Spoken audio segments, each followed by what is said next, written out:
Hello, all, and welcome back to the Making Fire podcast. This is a podcast where two longtime besties talk about their favorite TV show, Survivor.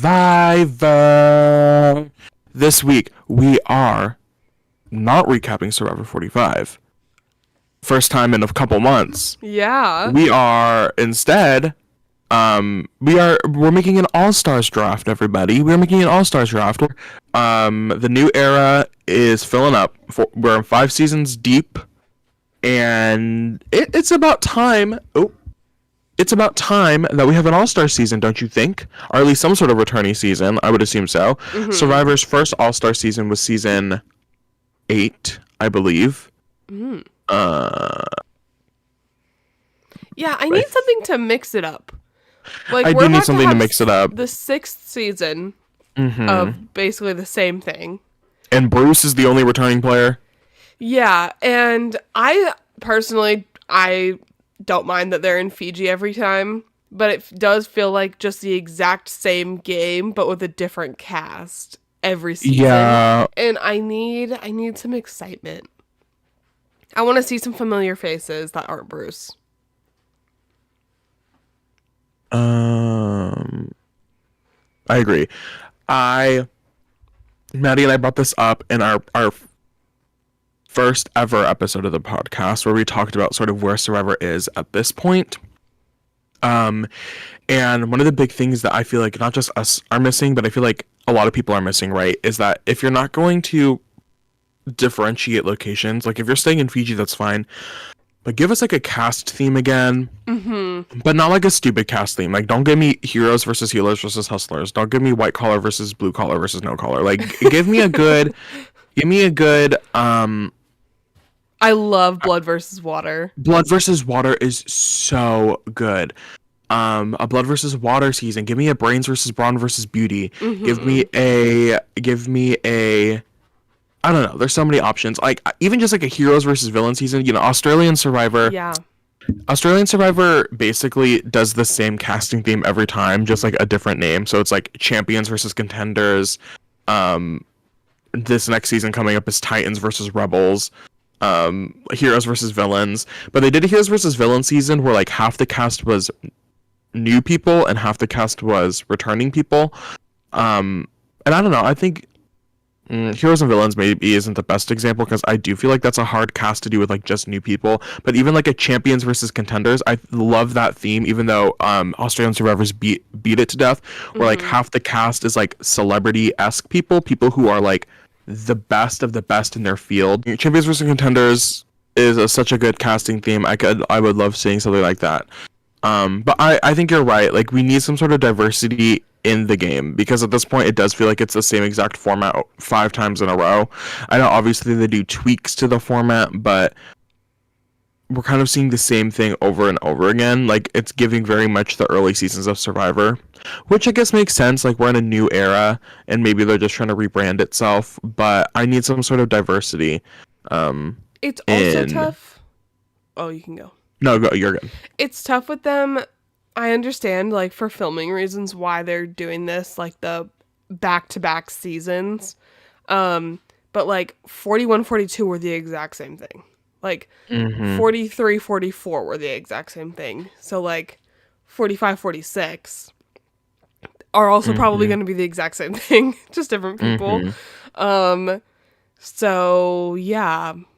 I'm hoping they do something that is good. I don't know. No, I agree. I'm hoping for a little bit of a change. So this is why. So Maddie and I, like I said multiple times in this episode, we have casted our own little All-Star season from this new era people. Yeah. To preface, we just picked people from Survivor 41 through 45. We didn't pick anybody prior to Winners at War because that's like a whole can of worms that we didn't want to like deep dive into. There's been a lot of seasons since the last, well, I guess Winners at War was technically a full All-Star season, but it was like an All-Star season with like a limit. It was only winners. LOL. So having since like Game Changers, which was in like the mid 30s, it's been a long time. So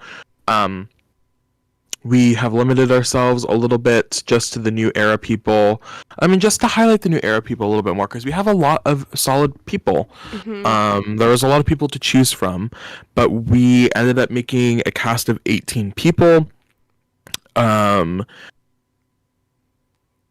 from 41. I think it was 4 from 41, 42, 44, and 45, and then only 3 from 43.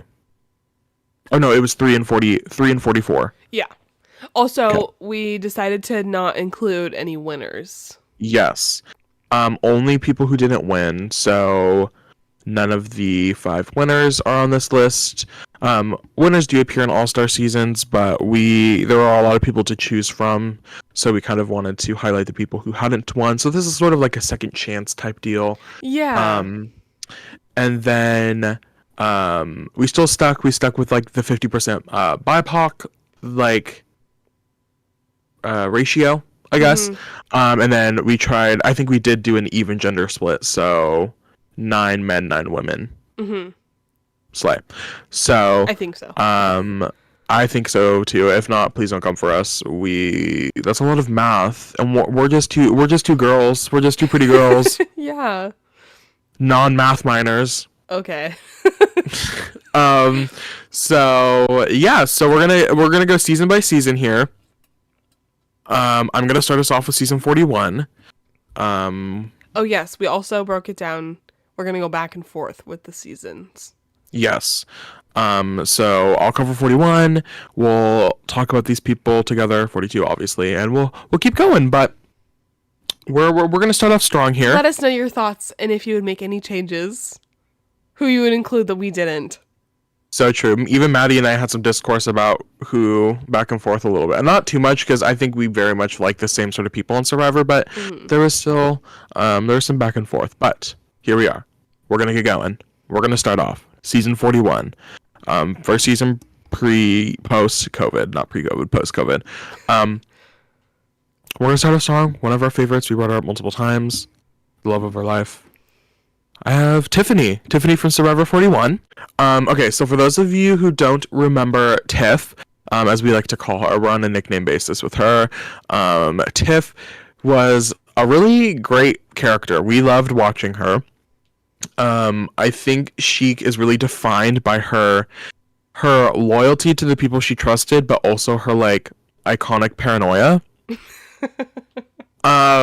She really, I find interesting that most of the time early season, if you're a paranoid player, people just don't find you useful, right? Like, Tiff was somebody who was not great at challenges, her iconic, like, balance beam fall, or even, like, what was it, the jumping and the hitting, the diving, jumping, yeah. She was not good at challenges. She was not great at challenges, right? Like, she was pretty early on, like, pretty paranoid, but she was a really good loyal person, and she was able to sort of sway the people around her with her paranoia, which I think is interesting, because early in the season it feels like if you're paranoid, people are just like, it's too early in the game to have somebody this paranoid around, but she kind of let her paranoia kind of guide the game, and she like got people out in her starting tribe because she was just like kind of freaking out about it, which is really interesting. So she definitely has some sway in her like social capital, which I think is important.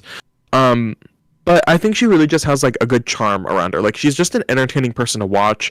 I remember when 41 was airing, there was a spoiler that leaked that everybody on Twitter was talking about, that she was going to win the season. Like, this was probably mid pre-merge. People were like, Tiff has a winner edit, like she's gonna, and then I don't know if I was just delusional, but I remember fully convincing myself like, no, she's gonna win, like it makes sense. I was thinking of all the puzzle pieces, I was like the Edgic, and I'm like, she has good people, and I was like, oh my god, I'm so excited for her, this is gonna go really well. And then she had a really good, her and, sorry if you hear the train, her and Evie, that first like tribal vote when they blindsided Liana with the knowledge is power, and they got Xander in on it, and I was like, oh my god, this is such a great start to her merge. And then she just ended up getting voted out as like the first merge boot. Did not win the game. The mayor of Ponderosa. Mayor of Ponderosa.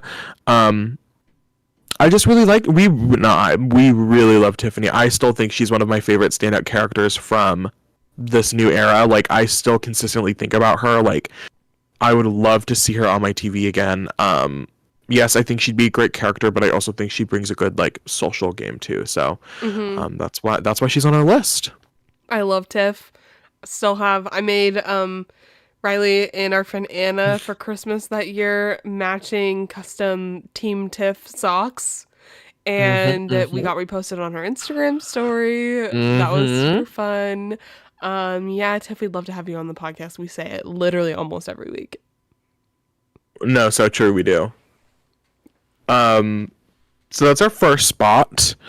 Our second spot, I'm going in order of when they were eliminated, so not to spoil anything, but second up, we have another sort of good character. This is a guy, I think, who post-COVID really brought good energy to the show. He was really kind of I feel like he was a star of the early season. Preseason, I feel like a lot of people were excited to see somebody like him on the screen. We are gonna cast Nasir on our cast here. I feel like Nasir is as well as Tiff, is like a iconic character of the new era, somebody that I feel like really defined his season. I feel like him and like he shares a similar boat to like a Carolyn, where they're just like the character of their season, right? Like the Emily. They may not have won, but I feel like they're the face, right? I feel like Nasir was really positive and really like happy, exciting. It was really fun. Nasir wasn't a great like strategic player. He definitely got caught up a couple times, just like calling people out. Yes. And it was not going for him. Like he like on the first day tried to get his tribe to go against like Danny and Deshawn. I remember him telling Heather to her face that he wanted her out, which was not a great play. But he's a good physical player. He won a lot of key challenges for his tribe early on, which honestly probably kept him alive as long as he was in the game. And he was a good entertaining character. And he really loves the show Survivor. I think his whole thing was like Survivor taught him English. Like that was one of the ways that he learned to speak English, which is so exciting. So having somebody like that who has such a positive like outlook on the show, I think would be so fun. And he was so positive. He was so positive. Like such a fun person to watch. He just like loved the game. Yeah. He was just out there having a good time. Yeah. And I feel like those are some of the people that I like watching the most. I agree, and they're good to, especially on like like not to get too I was just telling Maddie before this, not to get too fan fictiony about this, but it's like good to imagine like an all-star season where a lot of people can be really serious and really like gamey, like having people on there that are just like, I'm here to have fun, I love having fun, the show is fun. I think we bring a good energy. Yeah, I think we do have a good mix. Slay. You have any other thoughts on Nasir? No, you really nailed it. I just loved Nasir. He was so funny. I think he's kind of what we were hoping Sifu would bring. Yeah. That he didn't really. Nasir was funny and quirky, but also like was definitely in the game. Where I don't feel like Sifu was a little bit more in his own world and letting it like. Sifu was in Sifu's world. Sifu was in Sifu's world. But I feel like I was hoping that Sifu would be like a Nasir, but was not. So shout out Nasir. You were fun. And you'll be fun on All Stars.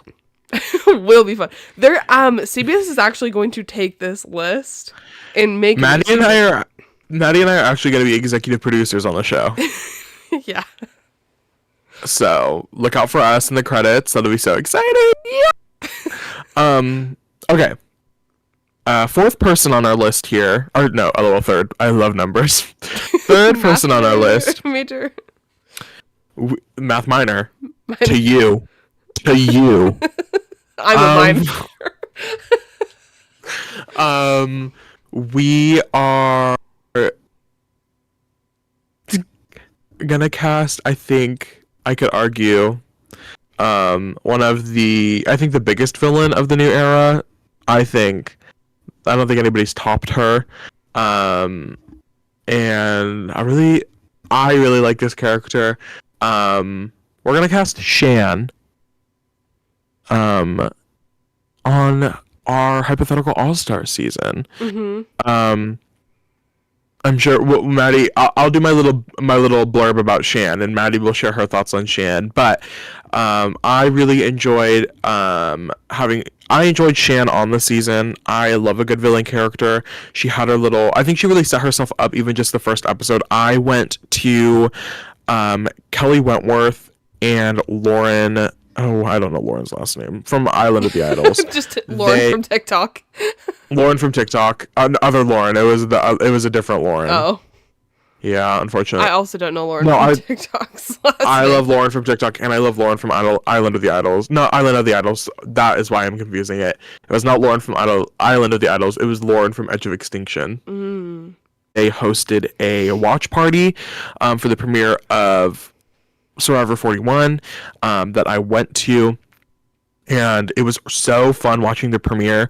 Like, Survivor was back. It was so exciting. But I remember when Shan came on the screen, and she started singing her little Shanthem. Her little. And like, she knew that show. She knew that was iconic. We knew that was iconic. That was the a good point moment. where it was a good moment. And then the producers consistently, anytime she was scheming, anytime she was up to no good, they played that Shanthem. It was so good. Iconic. She, I feel like, had a great strategic mind. I feel like she had a good social game too, because like people trusted her. I think really on early pre-merge tribe, she had a lot of those pre-merge boots like in her back pocket. I remember JD, her JD being one of them. I remember that confessional. I was just reminded of that. Such a fun confessional. After her tribe had lost challenge and the challenge, and JD was like throwing the bag up and being like, money. Mm-hmm. And Shan was like, JD was yelling money. Maybe he should have been yelling tribal. So silly. She was a great narrator. I also think one of the great narrators of the new era. She really grabs the attention, the emotion. She's really entertaining, even if she is kind of messy with her decision making and messy with her gameplay. I think she plays a really dominant game, and I feel like she's the type of player and the type of person that will always find herself in a power position, because I just think that's the type of like attention she demands in like a room. I don't know. That's what I get from her. There's a couple people I feel like sort of fit this description, so I think it would be interesting to see how like they all play together. But I really do think that not having Shan in like an all-star season of the new era would be missing. You'd be missing out on like a really good character and a really fun player.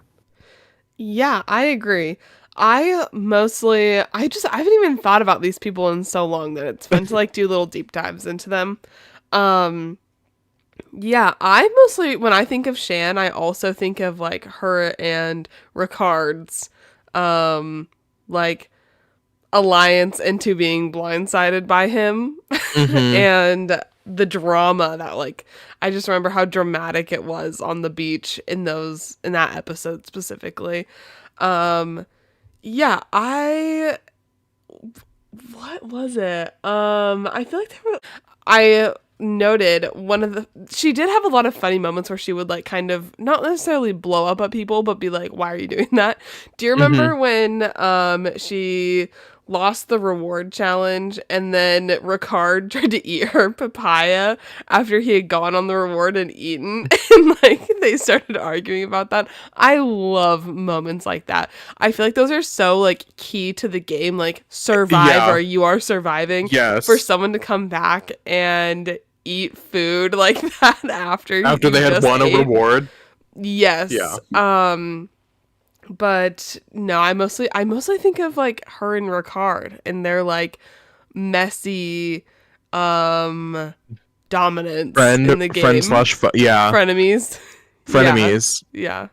So then we can move on because when deciding like this cast, we truly could not have one without the other. No, you're so right. There have been a lot of duos in the new era, but I feel like Shan and Ricard are like the duo. Mm-hmm.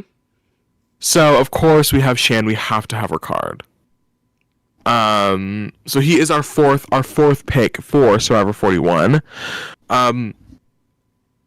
Their dynamic is so entertaining and so interesting. It definitely, like what we were just talking about, it definitely started as like a really friendly thing. Like they both were really dominant people, and players, and like individuals who like took up space, you know? Mm-hmm. And so like it kind of just made sense that they would work together, instead of against each other, because they both kind of had the same goals. But then obviously it gets to a point where their interests are starting to like not align, and it's an individual game, and it quickly goes from like friends to like foes. And but then like iconic foes, like they're both really strong players, and it's like who's gonna come out on top. And I still remember the scene. I think it was the episode Shan does end up going home, and they were both at a reward challenge together, and I remember like Heather being there as well for some reason. They were like eating pizza, and it was like night, and they were watching like videos from their family, like at this little pre-sanctuary. I don't think it was called a sanctuary at this point. I don't know, but they're like watching videos, and like Shan and Ricard look at each other, and they're like, "We're gonna have to both turn on each other at some point." And they were like, yeah. They both came to the same conclusion. They're like, yeah, like we can't go to the end together, which I think is so entertaining. And I think I think it speaks on how well these two people are in the game, right? Like they were able to remove their emotions of like who they are as people, and just be like, we both know at the end of the day, like only one of us can win, and we can't win with the other person sitting next to us. So like one of us is gonna have to go before the other. But they were able to like come to that conclusion in a semi like what would you call that? Like a easy way? I don't know. Like a It was an amicable divorce. Amicable divorce. That's perfect. Yes. But outside of Shan, Ricard still has a great resume. He played a really good strategic game. I think going into the final 5 and him still being there, he was the clear winner. Everybody thought going into the final 5, like it was going to be his game. He unfortunately lost that final immunity challenge, and it kind of just like was taken away before we could even like process it. Yeah. But I remember, I think similar to like Gabler in 43, right? Like Jesse goes out at the final 4. And Ricard goes out at the final 5, right? These two people that seemed like the clear front runners and like winners of their seasons go out. And then we were kind of just left thinking who's going to win, you know? Yeah. But Ricard played a great strategic game. And I feel like he played a better social game than Shan. Yes. It seemed like he had more just like able to get along with people. It seems. Ricard and Shan being on the same season, I think would be so interesting to see that dynamic, especially if they don't start on the same tribe. Like, how do they end up meeting in the middle? You know. But that's all I have to say on Ricard. Do you have anything else you'd like to input? So that season I actually did a draft with some other friends, and Ricard was my winner pick that season, and I was devastated when he went out. I was like, there's no way this guy loses at this point. No, I would love to see Ricard back. I also feel like the 41 cast are some of my favorites, like, of even these picks. Yeah. For our All-Star cast. 41, Maddie and I in the last podcast, like, I had brought up my rankings, and I think I just forget about 41 as, like, how good it was gameplay-wise, because I think of them as, like, characters, but it was a really engaging season, just, like, strategy and I feel like I didn't agree with all of the advantages. It was a very advantage heavy season. Yeah. But I think also it was just so exciting it was like the first of the new era, not even just post Mhm. COVID. Like it was just different. Like this The is the first branding time of with it, the everything. shorter games. Mhm. Like it was just really exciting to Drop the watch. 4, keep the 1. Drop the 4, keep the 1. That's right. Damn. Oh my god. The branding for Survivor 41 was crazy. Yeah. Remember the little game within a game when they had the little puzzles? Yes. And then Jeff would talk to the camera, or he would break the fourth wall. What happened to Jeff Oh breaking the fourth my wall? god. I'm glad that stopped. I'm So glad annoying. too. Well, should we move on to season 42? Yeah, let's go ahead and move on to season 42. All right. Our first pick. I don't know if these are in the like order from earliest boot to last. I did not do mine that way. But starting off, we have another icon. Someone that I would love to see on a beach with Tiffany for some reason. That is Mike. Mike is he's now like 60 years old. He's a firefighter from Hoboken, New Jersey. We thought, so Jake probably does have a stronger accent just generally, but Mike's like New Jersey accent is crazy. Mm-hmm. And he made it to number 2 his season. So, oh no, these are definitely not in the correct order. Yeah. Then. But Mike's game was really interesting. He was another just like not intentionally funny guy, but he's like really strong and like kind of not like a big guy like compared to Jonathan that season, but still like just a big guy, big presence. He was really social, which was funny. And he's also a physical player. He won 2 individual immunity challenges. He was big on taking big risks this season.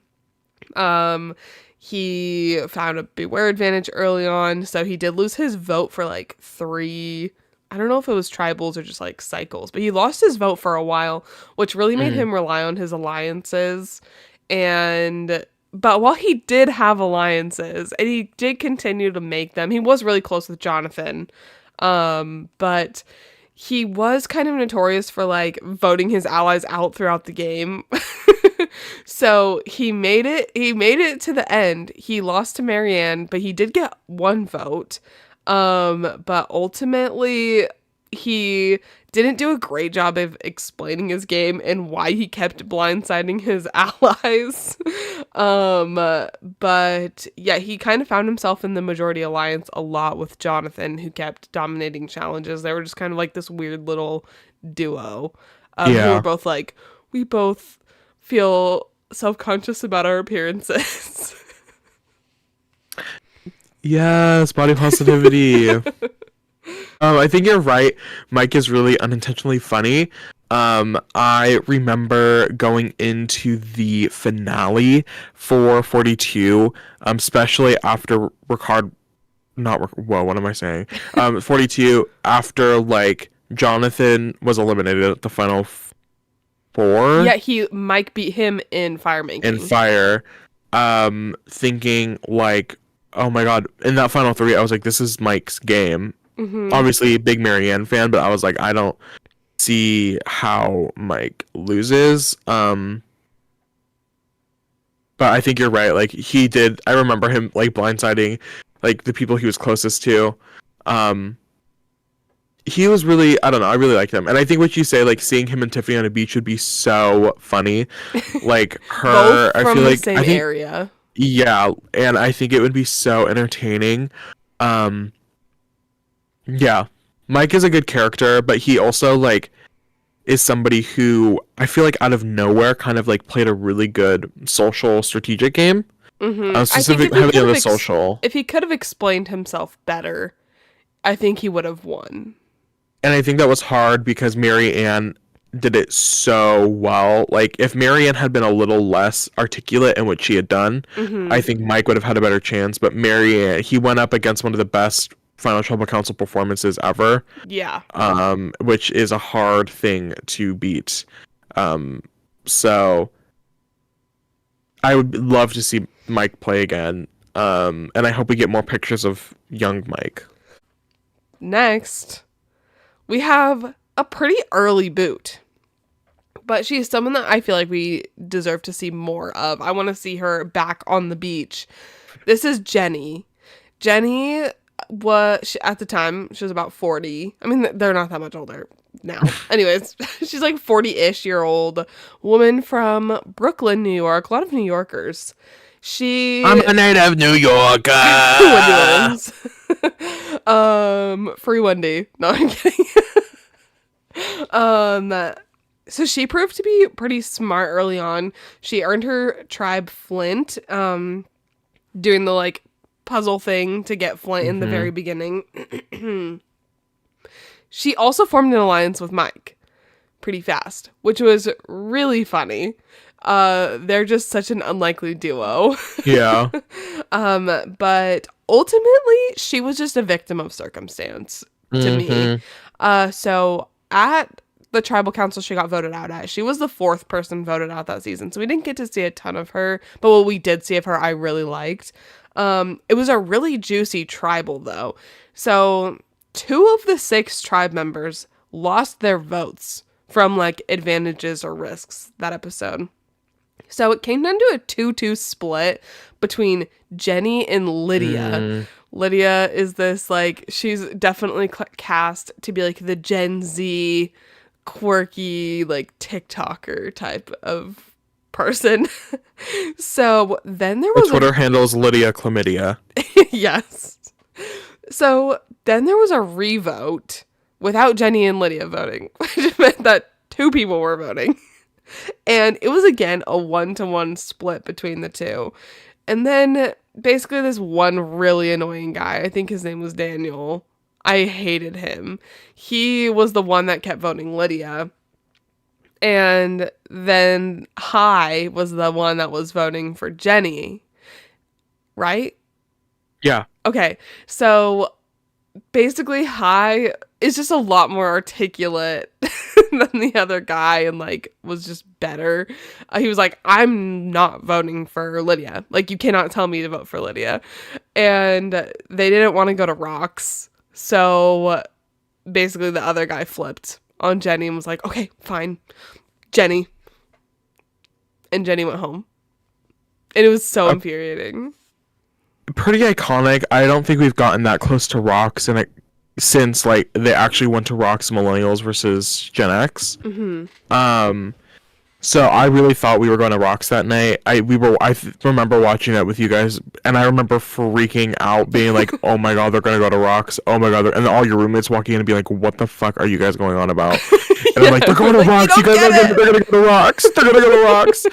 And I remember being on the edge of my seat, and Jenny was so unfortunately just like a victim of circumstance. And she was such a stronger player than Lydia. Like, she was. And I think she was one of those preseason people that a lot of people were like, oh, we could see her doing well. And it was just unfortunate she fell when she did. But it was pretty iconic how she fell when she did. So I feel like she definitely has like some sort of like redemption arc story, being like I deserve to be able to like play how I need to play, and I could see her doing well. It seemed like a lot of people liked her. I remember post season 42, a lot of the players were like, we love Jenny. So I think it could be really interesting. And I think it'd be really fun to have an early boot like that, but like an early boot that proved themselves before their boot, you know? And yeah, she was, like we said, a victim of circumstance, but she also was voted out because she was a threat on that drive. Yeah. So I would love to see her back. Next, we have Tori. She is in her mid-20s. She's a therapist from Oklahoma. And she was definitely a little bit of a villain character on her tribe. She lasted pretty long. She made it. She was the 10th to go home. Was on the jury. And Tori was on the outs quite a lot. She was basically immediately pinned as untrustworthy. She kind of early on got caught looking for an idol. and that was really like her downfall from there. She was also a really big physical threat. She was really good in challenges. I think she won 2 immunities back to back, or she like won 2 challenges back to back. People also, she was involved. She was constantly trying to like make plans happen, but it ended up people perceiving her as being disingenuous. Like specifically, Roxroy, and her had a lot of beef. And she went home, but I think she should not have won 2 challenges back to back. That is just like this happens to another person in later down the cast list. That is just such a big target, and people really don't want to see Especially early that. on in the merge like that. Yeah, it's like, how many times are they going to do this? So she was really strong. I would love to see her maybe start over and like not get caught looking for an idol immediately, like just taking a little more time to be social and like make better alliances with people. But I really liked her, and I would like to see her play again. I remember her being like a source of drama on her original tribe. Heavy drama. I think she sort of fizzled out a little bit like late pre-merge into that merge because she does go so early, but I do remember her being a really fun character. I remember her like psychoanalyzing everything. I remember her preseason stuff. She was like, I am wearing like specific colors in Ponderosa before the game starts so people have a certain perception of me, and I brought this as my like item so people think of think of me this way. Like that's so much preparation that like I don't like does it even like affect it doesn't even do anything because people instantly just see her as like untrustworthy no matter what. So like that was unfortunate for her, but she's obviously like a good player. Physically winning those challenges back to back, she's a good character to watch. I remember being entertained by her delusion a little bit. So I think she definitely be a fun person to have back on the TV show, back on the show. Yeah. Well, to round out season 42, we have Omar. He's a Canadian, mid-30s, and he is most iconic for what he wore on the show. His giant ostrich shirt, bright orange, dead center, an ostrich, and like always looking at you. He is so funny. He is such a good player, and really, like, it was really fun to watch him as an audience member.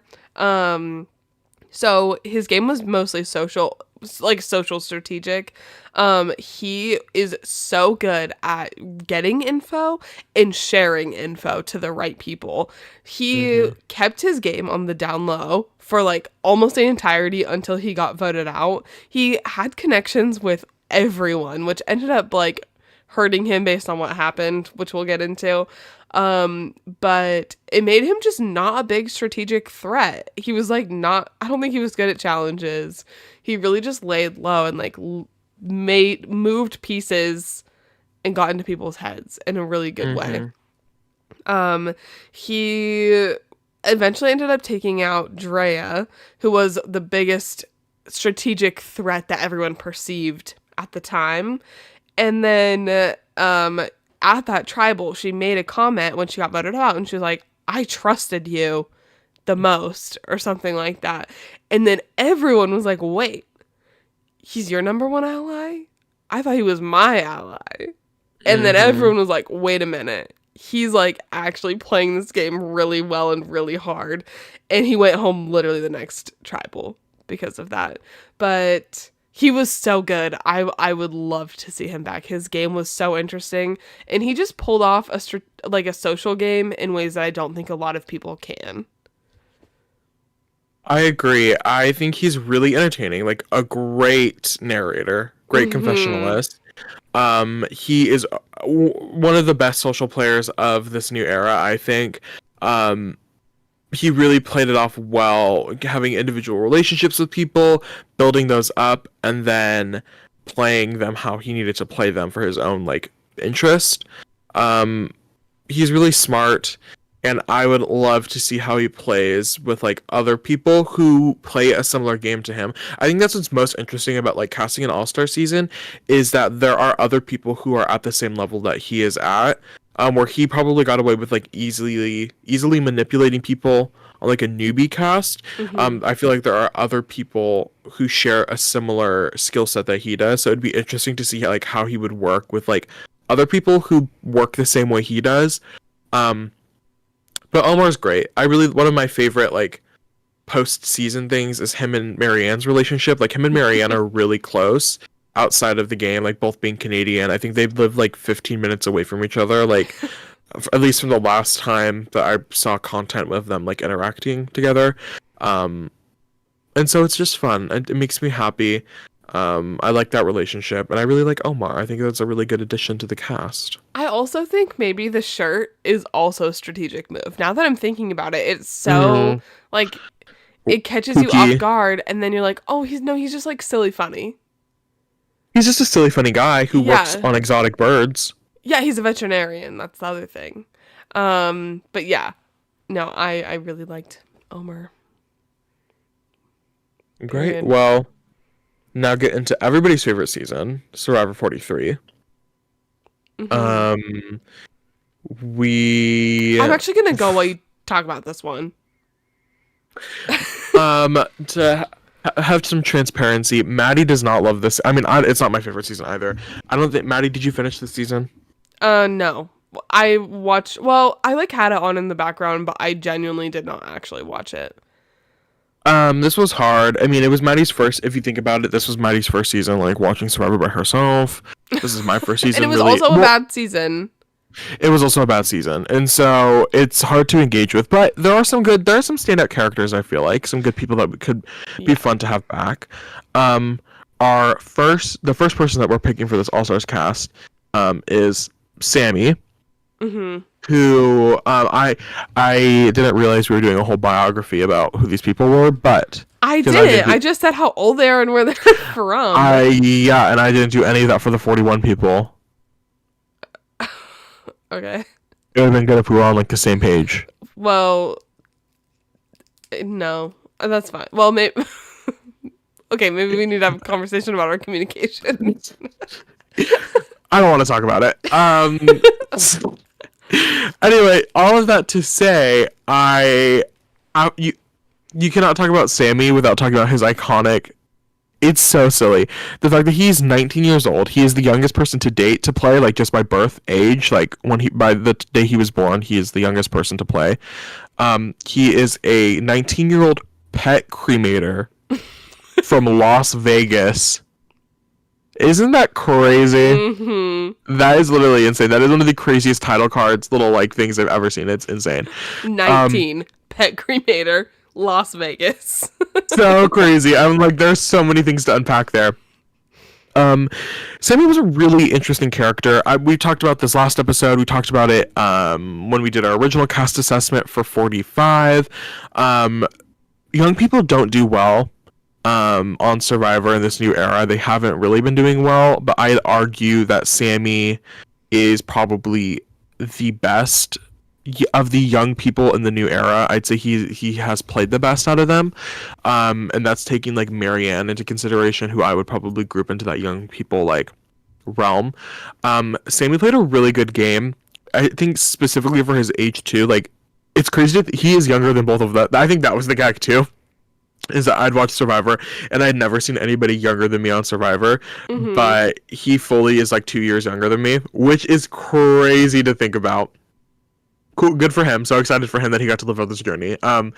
But thinking about like who I was at 19, and think like I could not at 19 play the game that Sammy played on 43. I think Sammy was very similar to Omar, where he really focused on his social game and having really good relationships with people. Sammy played a really good floater game, which is something you see a lot on like Big Brother. I don't think it's necessarily something you see a lot on Survivor, but he did it really well. To the point where people were like, wait, Sammy's working with you? I thought Sammy was working with me. What is going on with Sammy? And he kind of just he got caught up in all of these little things, these little side things he had going on, which ended up hurting him. I also think it's interesting that he was like lying about his age. Like obviously he's gonna, if he goes back on Survivor, like people are gonna know his real age now.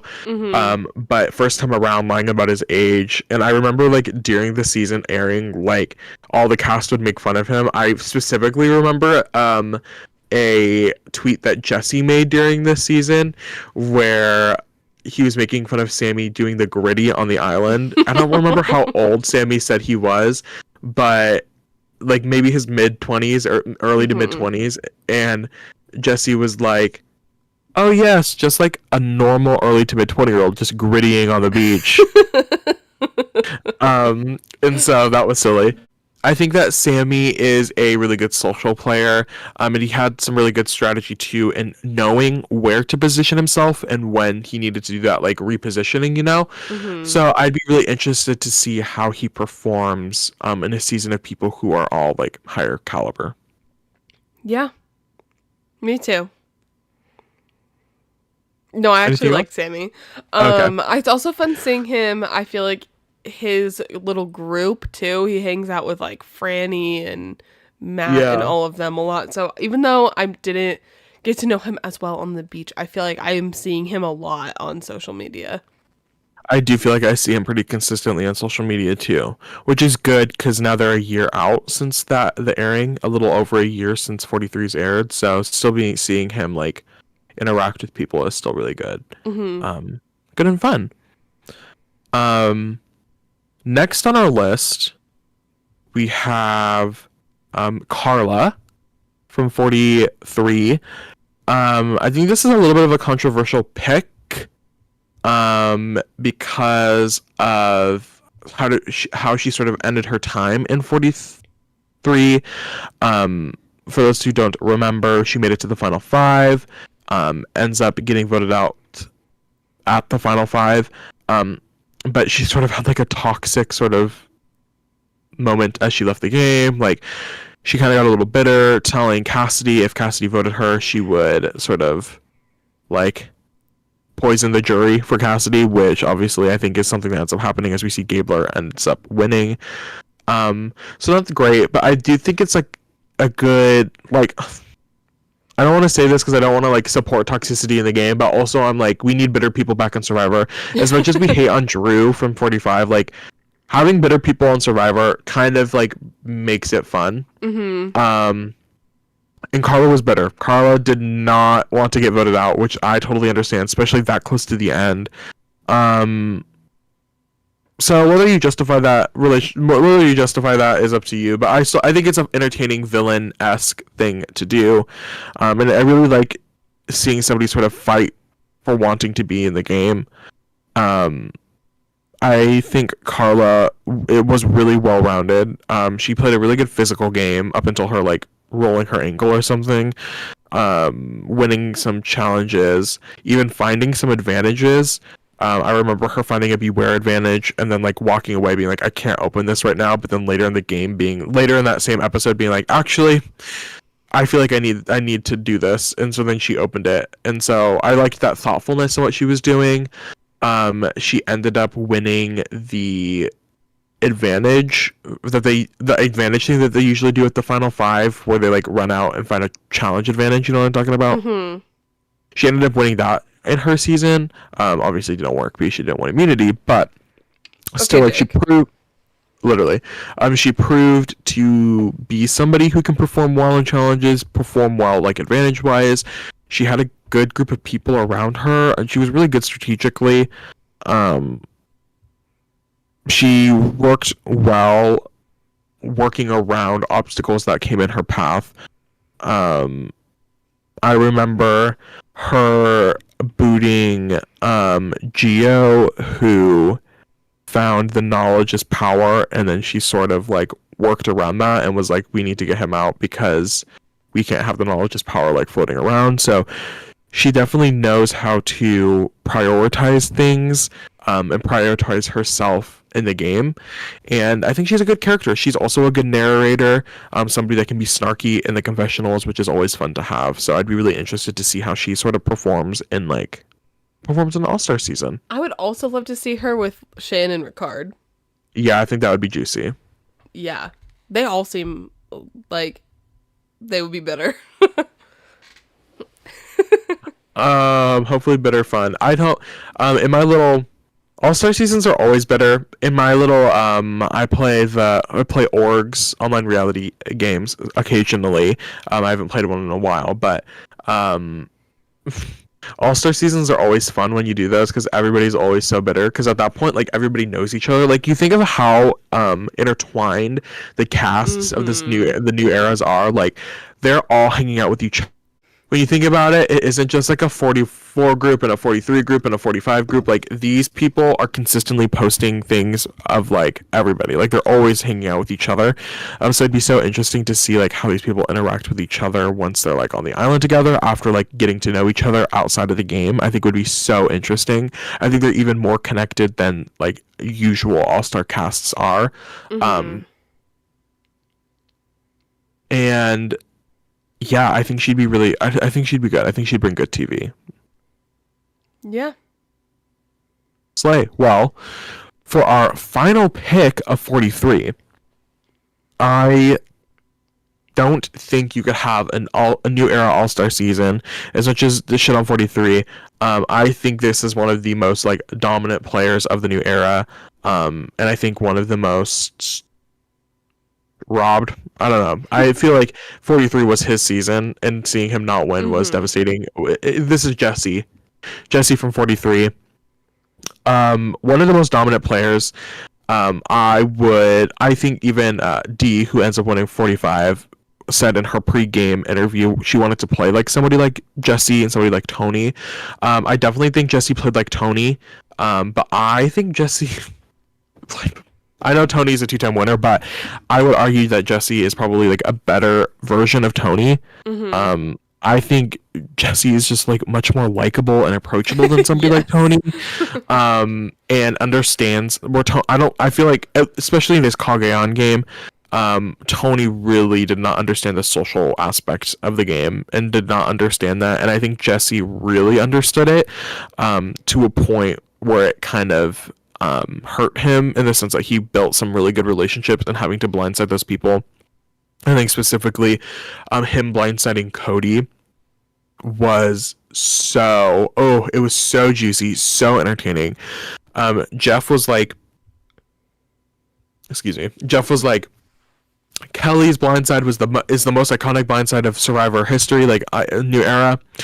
Like I'd argue that the Cody blindside is just as good because Cody was blindsided by his number one, like his direct, like it was Jesse masterminded that whole thing against Cody and put it into place. And Jesse knew what he needed to do to win the game. He knew he wouldn't win against somebody like Cody, and it was so good, so entertaining. Jesse is great TV. He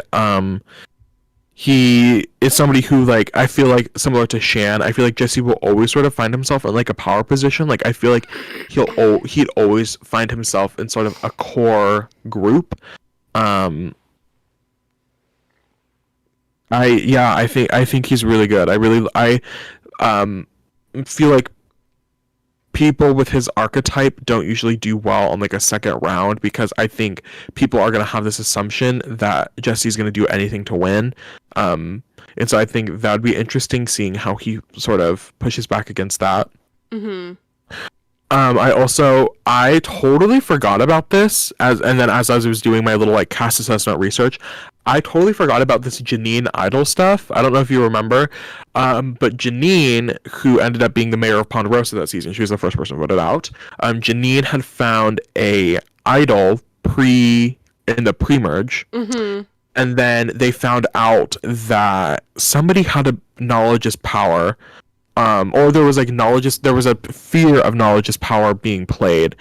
And so Janine had given her idol to Dwight because she felt like people. Oh, this is a 43. No, this is what happened. This is what happened. Now I remember reading about it. Um, they had gone through Gabler's bag. Janine had gone through Gabler's bag to see if Gabler had an idol because they wanted to vote Gabler out. But then it got around that people had looked through Gabler's stuff, and I think Janine was one of the names that had come up, and she had gotten a target on her back, I believe. I might be mixing two stories up together, but I feel like this is what happened. And then Janine wanted to pass her idol off just in case like something happened, like knowledge is power or something happened. So she gave it to Dwight, and then Dwight secretly gave it to Jesse in just like the scramble of trying not to get caught with advantages. So Dwight gave it to Jesse, and then they ended up voting Dwight out that night. And so Janine thought Dwight had her idol, and the idol was gone. But really, Jesse had it and told nobody. And nobody in the whole game knew Jesse had an idol because everybody thought Dwight got voted out with it. And then Janine ended up getting voted out next. And so then, like, definitely, it was gone. The jig is up. Except, final five, Jesse pulls out this idol, pulls out Janine's idol, and it's like, I've been holding on to this idol the whole time. He didn't need to play it because he wasn't going home. Carla was going home, but still, like, that is iconic to be like, I've been holding on to this secret. I've been holding on to this idol. Like, nobody knew I had it. I think that's so juicy. It was so good. And yeah, I think he's a great player. Yeah. I think it'd be fun to see him. He's another one. I feel like with people coming back, it's like people know how they play. People are like Omer. People are going to be so weary of him and like being allies with him. Jesse's like another one like that where they had like such a specific and great game. You're like, oh man, I can't let that happen. So, yeah. Should we move on to season 44? Let's go to 44. Season 44 is another one with so many just like funny big personalities. This was such a like funny season to watch. And so our first person is a 35-year-old from Minnesota. I have to do this now since you called out the bio thing. 35 years old from Minnesota. She's blonde, has tattoos. Her name is Carolyn. Carolyn is an iconic player. She has a huge personality. She is so funny. I feel like, so this season was what started our podcast. And so Riley and I would like every week talk about the episode the day after, just between the two of us, and I take notes. And I couldn't find it, but I swear I had a whole notes thing just full of like Carolyn quotes. She was so funny. She was not one to hide her emotions, which both like I think helped her get further, but also like hurt her. She was way more smart and strategic than people thought, but because of her emotional like behavior, which I don't think is a bad thing, no one took her seriously because of this. So she would like genuinely go up to people and have plans or like no information, and people were like, you're crazy, like this is just Carolyn being Carolyn.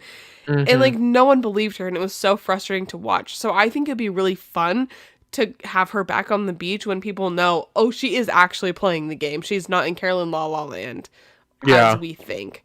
She was also awful at challenges, like so bad. There's an iconic moment where Carolyn is partnered up with Carson, this guy he's also good at the game, but he made me mad because he 3D printed a lot of the challenges and still does it and is proud of it, and he was praised for it, and for that reason he will not be on this list. I hate that. Anyways, Carson was like sick or something, and they had to partner up for the challenge. And so Carolyn is going through like the tight rope thing, like crawling on her like arms through it, and it's muddy and it's twisted, and you have to like untwist it. And Carolyn is just like completely stuck. Completely cannot get out of it. It's not even close. They've lost. And Carson is in the background going, "Yay, Carolyn!" And like clapping for her and like cheering her In the on. quietest voice you could possibly I think at some point she looks at him and goes like, "What are you saying?" Yeah. But you know what? It's okay. She didn't need the challenges. She made it to the final three. Ultimately lost to Jam Jam, they had such a funny relationship. They were Mhm. like, they would bicker, but they were best friends. I think it would be kind of a similar dynamic if we were on the island together. Like, Probably, yeah. they were so funny. She did make a lot of really close allies, like I mentioned with Carson. And I need her back. I feel like people just didn't understand her the first time. Yeah, I think it was like the wrong group of people. Like obviously she built some really good relationships, but I feel like going on to a new going on to an all-star season, she would flourish a little bit more because people like would better get who she is. I Hmm. think having an understanding of her like story. Um, but Carolyn, I think, is one of the best characters just of Survivor history. Like, I don't know, there has never been another Carolyn. Like, you could argue like Marianne and her share a similar energy, Hmm. just with their like sense of like emotional intelligence. I don't know, emotional like relationship. Hmm. The relationships with their emotions. Carolyn is a great character, one of the best of just like the series of Survivor. She's so entertaining. She's easy to root for, I feel like. Um, and I feel like she has an ability to play like a solid social game. Like she has an ability to like do the correct things, right? Like not Hmm. get too stuck in her emotions. She's able to play the right moves when she needs to. Um, which I appreciate. She also she just I don't know what the right word is. She just told her story on social media. She just got out of like an abusive relationship. Like, just Um, did? like within the last 2 days, she just Oh. posted a video on her. Let's see if I can find it. Carolyn. Oh, that is not how you spell it. Carol. What's her last name? I think Carolyn. Wiggers? Oh yes. Um, a day yesterday. Oh. She just posted like a little TikTok that I think most of this was happening like during the airing of 42. It seems like, um, but she says, "I used to think it couldn't happen to me, but even though the darkest time of my life." But even through the darkest time of my life, I found hope. Abuse can happen to anybody. You're not alone. If it is what you overcome that is important, or it is over. Oh my God! It is what you do to overcome it that's important. And it's a video of her, like, and her son with Sia Hmm. in the background. Sia give us money, lol, but it's her video and it's just like a bit of stuff. But I'm so proud of her, good for her, happy for her, and it's a lot of the survivors are supporting her and sending her love too. So I'm glad that she has a good group of people around her Hmm. to get through this because I'm sure it's crazy. It's been a crazy time for her, and especially like posting publicly about it. So good for her. Glad she's feeling. Hopefully, she's in a better place. Yeah. And let's get her back on the island. Yeah, Well, and get her a win. Get her $1 million. I know. Oh, I was rooting for her. Well, actually, I liked. Who was the other person in the final three?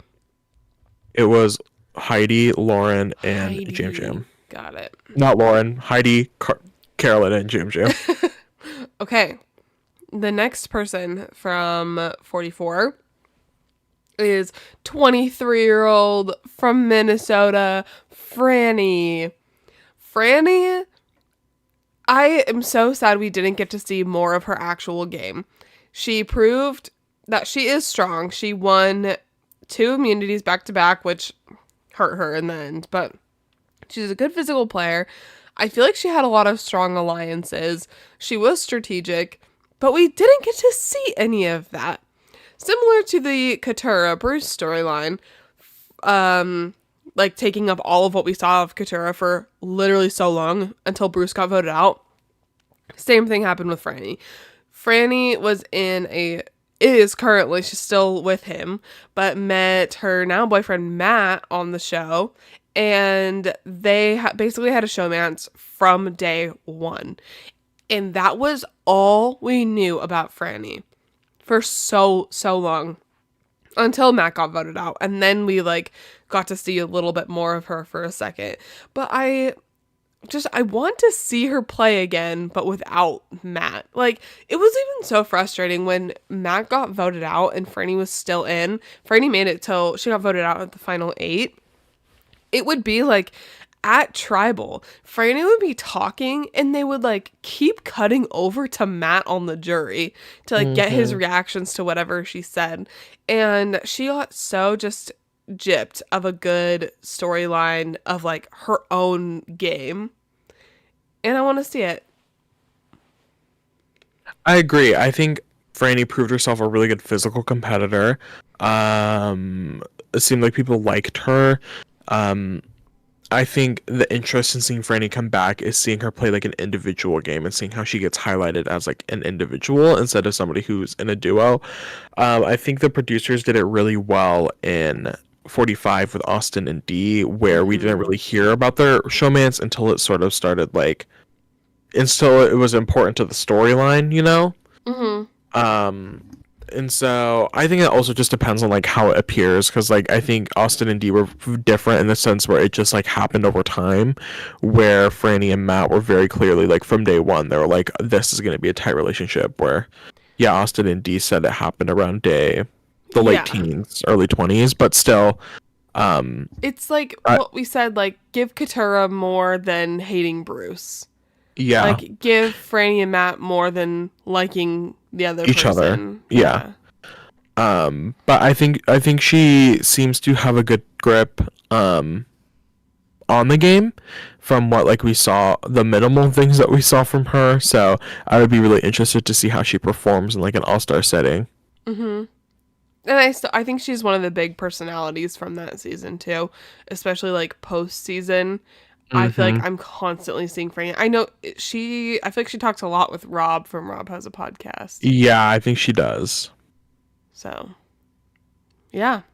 Our peer, yeah. Well, to round out, I almost mixed my words up. I almost mixed up wrap up and round out.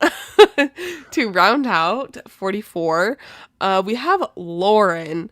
Lauren is a 31-year-old from Texas.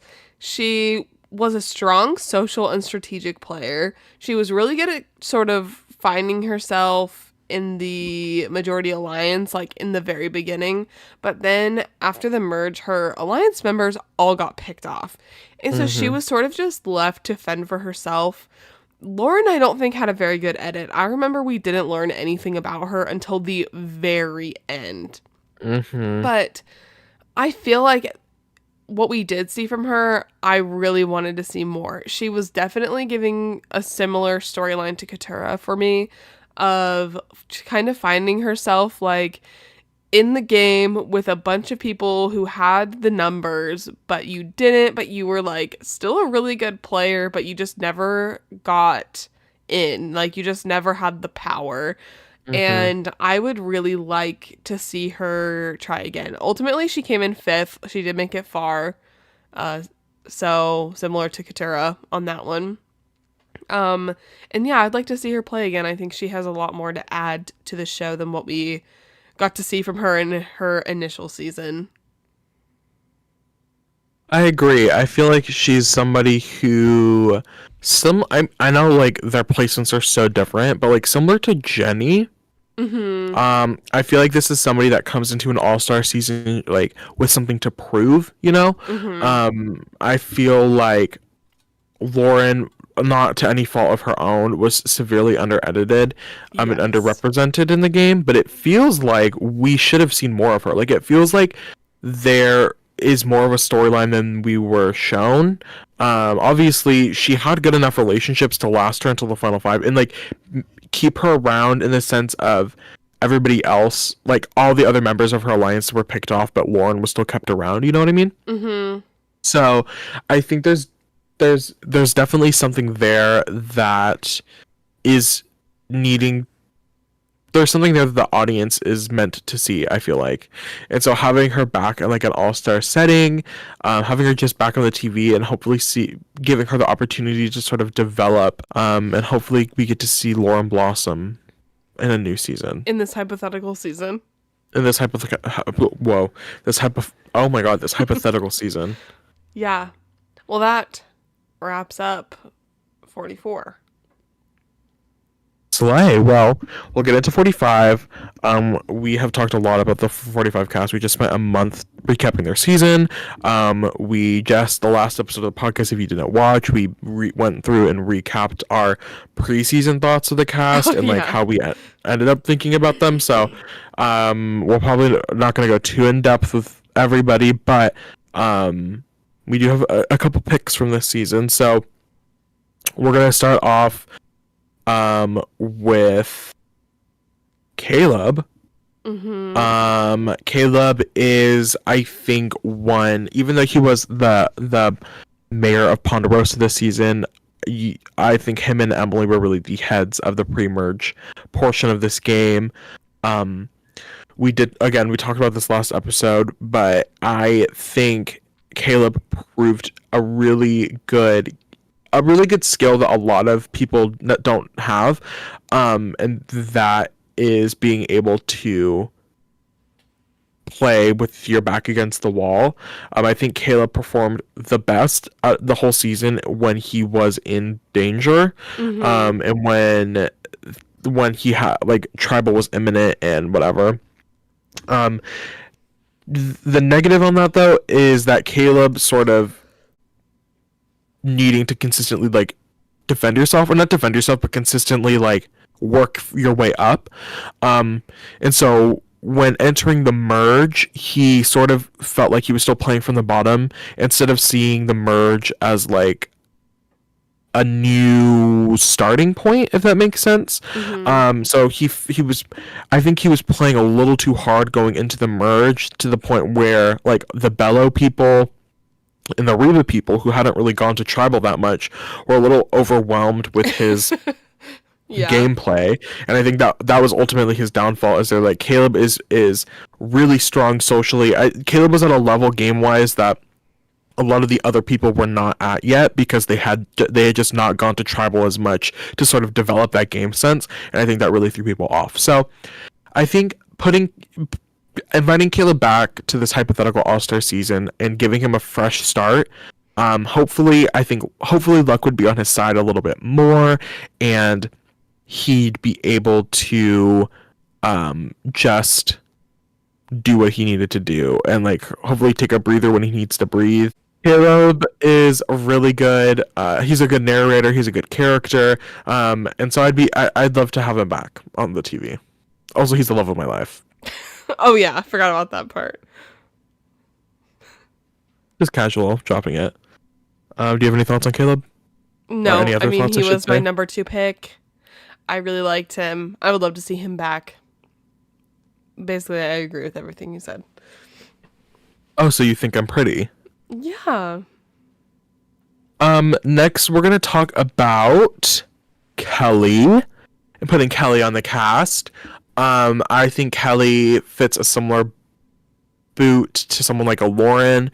Kelly went kind of under-edited for most of the pre-merge, and then sort of appeared out of nowhere as like an important person in the dynamic of the game.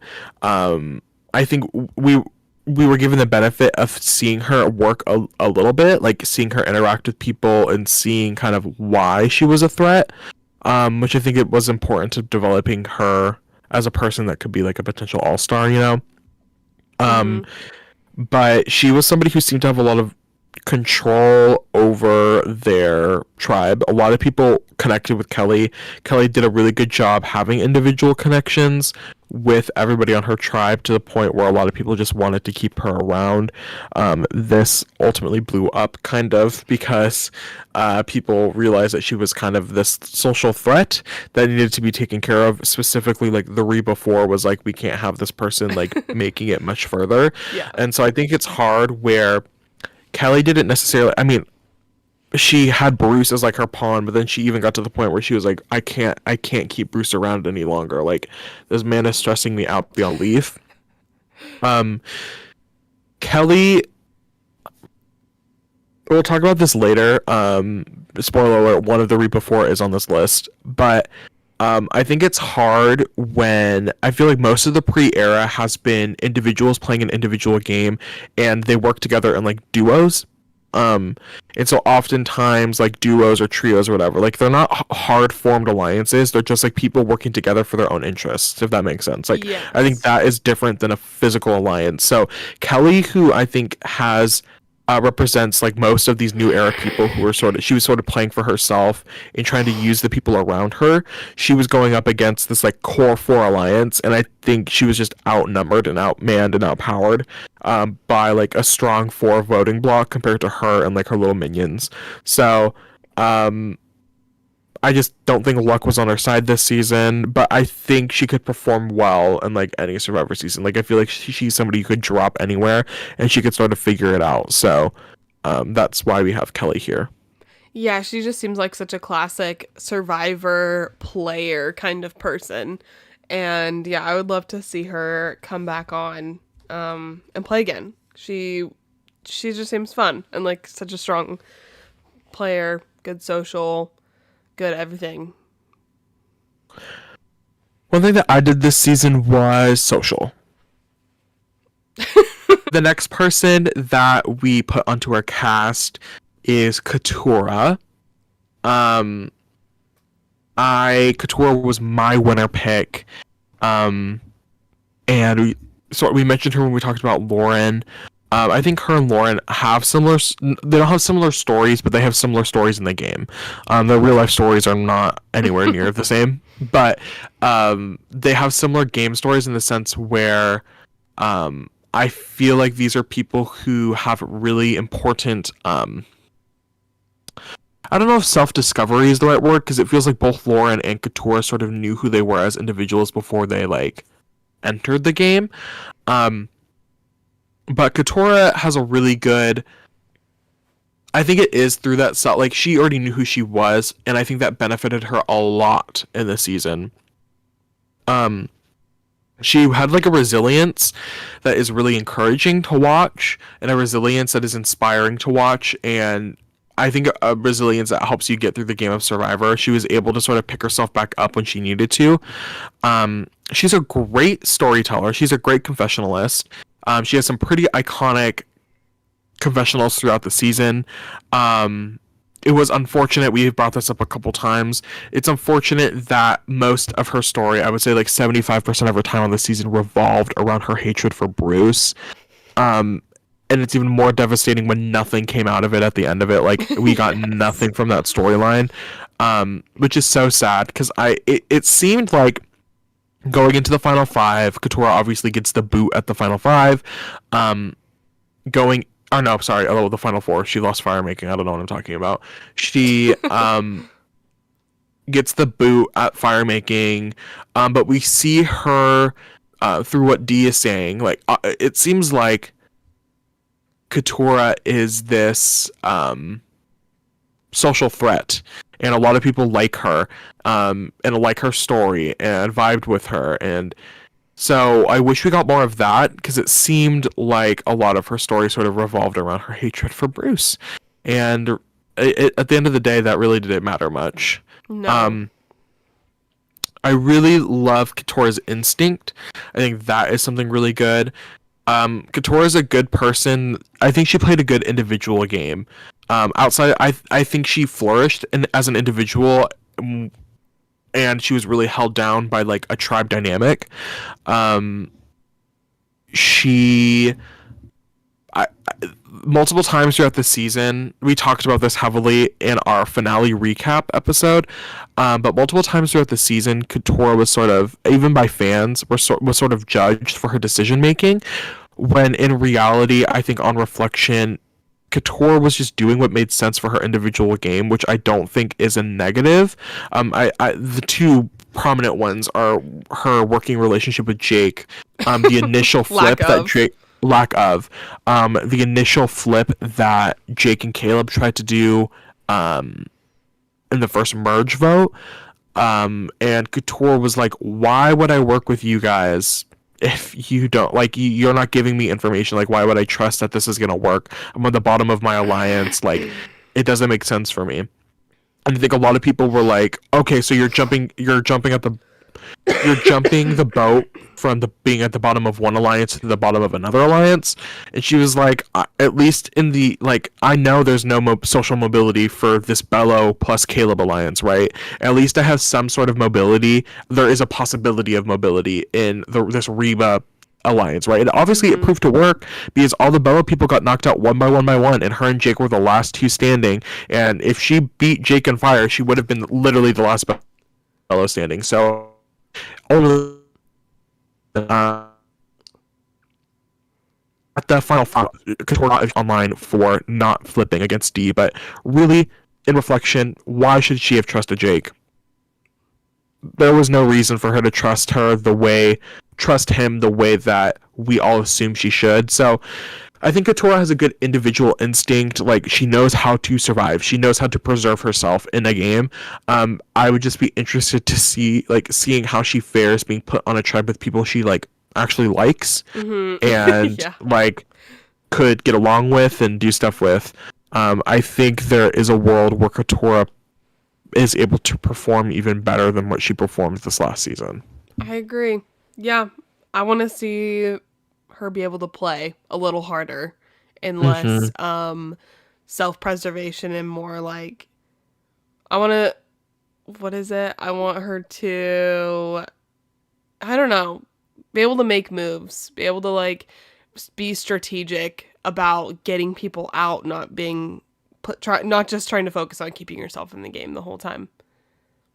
I agree. And I think she could succeed even better in that sense, being able to sort of plan a long-term thing out.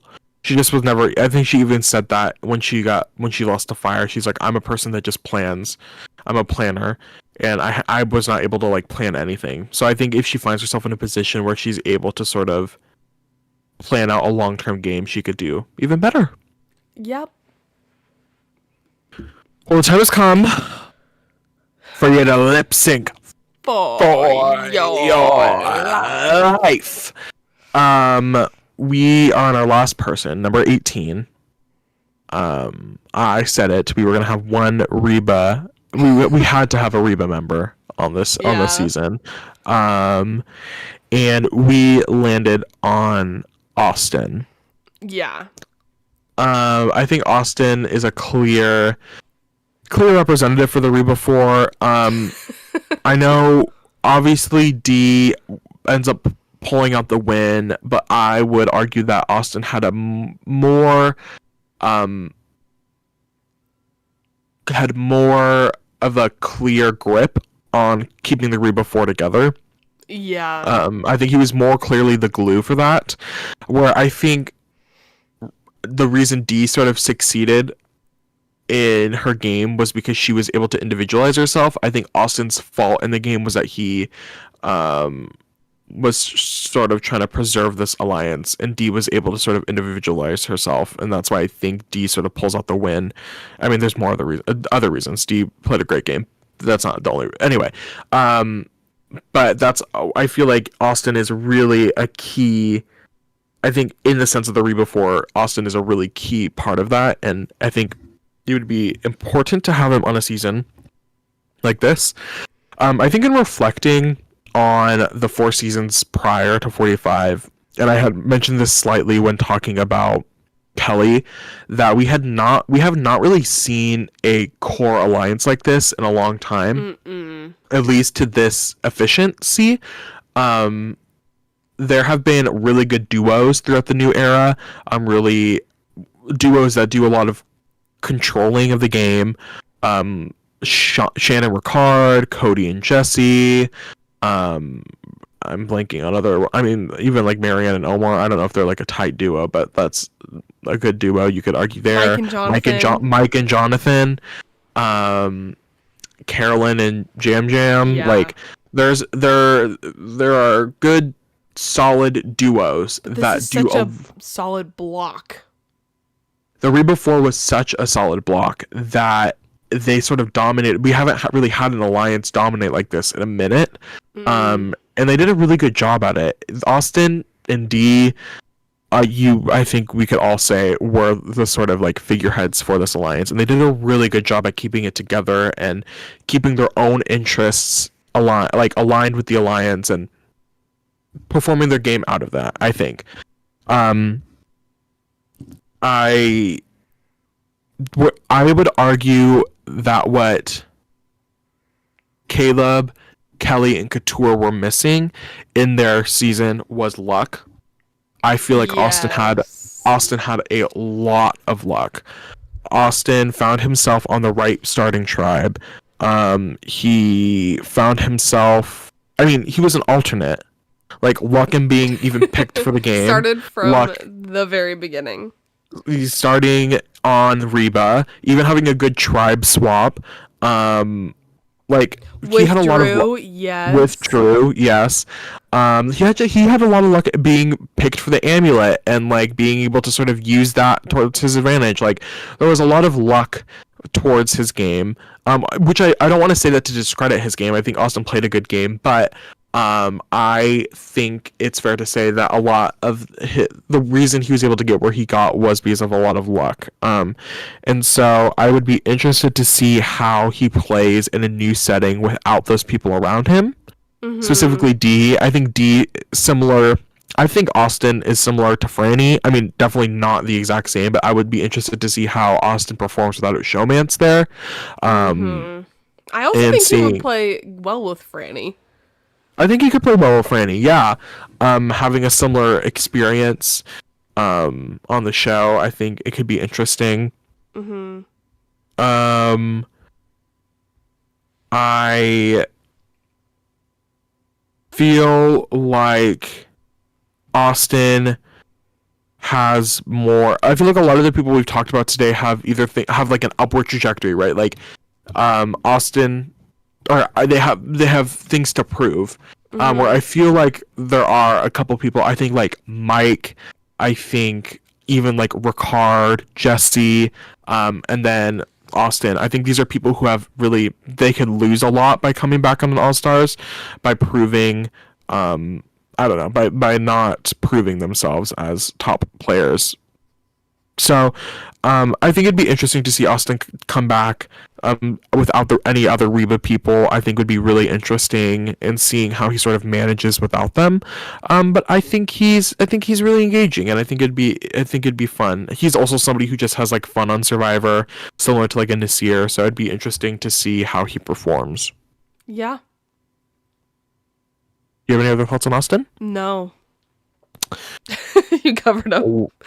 Slay. Well, that wraps up our little All-Stars cast. We'll go through. So, to recap, our 18-person cast, Survivor 40, we know 46 is not going to be the All-Star season, but Survivor 46 All-Stars.